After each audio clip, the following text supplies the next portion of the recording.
prayers and love during that time. You had a and great you did, and I was so grateful. And you and so many other people lit candles for us and sent messages and sent prayers and thoughts. And I'm sure that is also one of the reasons why Case is now doing so well. I feel there's much more to healing than just the physical. And so that kept me going, and that helped me to keep him going.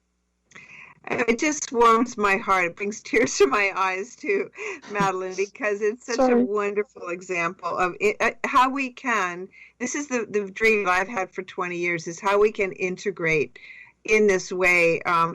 With us today, of course, Kimberly is my co-host, and she's been very active in making sure people eat well and they get the right nutrition. Kimberly, do you have any questions for Madeleine? You want to jump in here?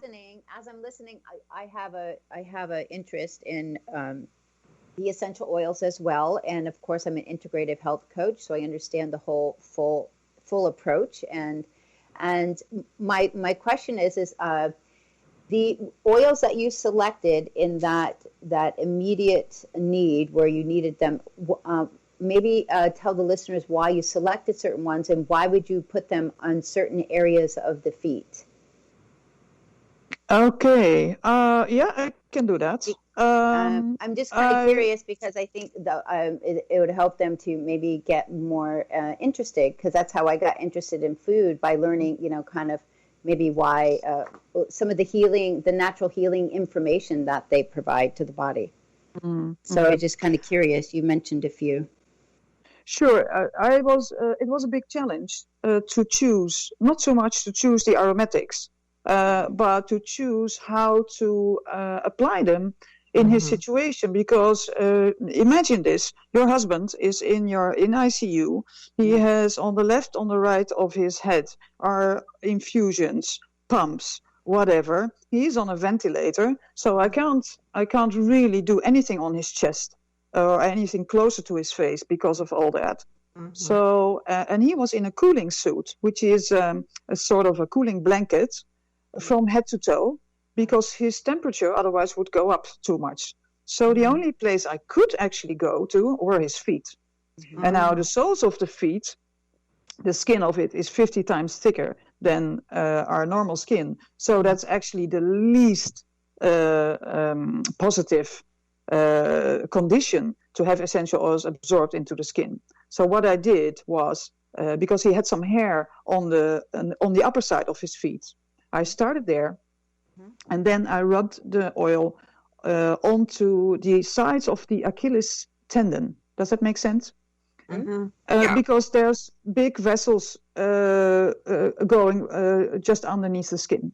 So that was the best I could do in the given situation. His hands were unachievable because drips and infusions in there. So the only thing I had to work with were his feet. So and the hair follicles give you entry to the blood system as well. Exactly. So any hair I could find on any of the body parts that was still visible of him, I took that. So and it worked. And I actually did quite a high dose, but then it was only very local application, and so the dosage is not so relevant. I think one of my most important oils, which is a very interesting oil for all respiratory infections, is Siberian fir. Essential oil, or I use a CO2 extract. And so that oil is actually well founded to have bornyl acetate, and that is a component which is very helpful and evidence-based to bring inflammation down. Because Case didn't have a bacterial pneumonia or a viral pneumonia. No, he had an aspiration pneumonia. So where the lung tissue responds with a hyper response to anything strange. Because when I did CPR on him, I pumped whatever we were eating into his lungs, which isn't helping, of course. So, so to calm that inflammation down, and also I used helichrysum, which is an anti-inflammatory, a more steroid-like anti-inflammatory. There's also evidence in that. And I used that as a terrain support. And what I mean by that is that you want to bring the terrain which are then the lung mucosa, into as good a condition as can be in the given situation. Mm-hmm. So those are the main oils I used. I used a few others, but these were the main oils because I felt that I needed to do as much as I could in the given dosage in the given situation. That was very helpful. Thank you. Because it brought the interest to the why, and the why is how some of my clients really start to thrive and understand why they need to make changes. But this helps people really get a passion for what you're doing and understanding that even the application onto the foot can really affect the body. So thank you. Yeah, it can. You're welcome. You're welcome. Yeah. But I do everything. I do everything with in a clinical approach. So I look at the situation and I take anything into account which influences the situation. Then I set my goals. In Casey's case, it was bringing inflammation down, doing terrain support, helping him breathing. Frankincense was one of the oils for deepening the breathing. Yeah. And then I look at what kind of oils are possible to use in his situation where he was on so many meds. So I'm very clinical in assessing the risks for the situation. Can I ask, Madeleine, was there any concern about from the doctor, from the medical standpoint, that you might be interfering with the medication, or did they just didn't understand the application enough to even ask you that? Oh yeah, they did. But then I explained, because I saw that coming. I started explaining it before I was asked.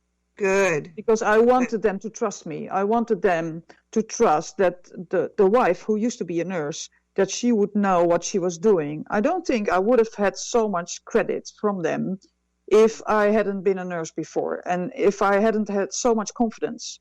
Although I was scared shitless, in all fairness. When I started. Yeah, I'm sorry. I was really... Because his life was in the balance, so I threw the kitchen sink at him. But I did explain why, and I did with the help of Rhiannon Lewis, my mentor, and also Mark Webb from Down Under, also a specialist in essential oils. He took the trouble to look at all the oils I used and the possible interactions with medication of the medication that the case was receiving. So he helped me enormously to help this case and to make it safe for him. And Mark is an expert in of course, as we know, the extracts, and I know that you have a tremendous to offer in the world of extracts. So we're going to get into that in part 2, where we want to really look deeper into. And there's a couple of other questions. So I'm so glad we have scheduled this as part 1 and part 2, because number one, listening to this example, which is so near and dear to your heart, and so amazing that you lost your first husband under cardiac arrest. Then you had the opportunity to totally reverse that with Keys and the help of the community, obviously. So I think it's such a beautiful example of how integrated health really can make a difference. And so what we want to do in our part 2, Madeleine, is go ahead and jump into not only a lot deeper about the oils and the extracts, because I don't think people understand the extracts, and you're an expert in that as well, because you've been working with them for so long. But there's also ways of how do we take care? Who are you teaching? How are you teaching? And we can talk about our new the class that we'll be offering in May, so people can learn how to, these are great secrets that you have, Madeleine.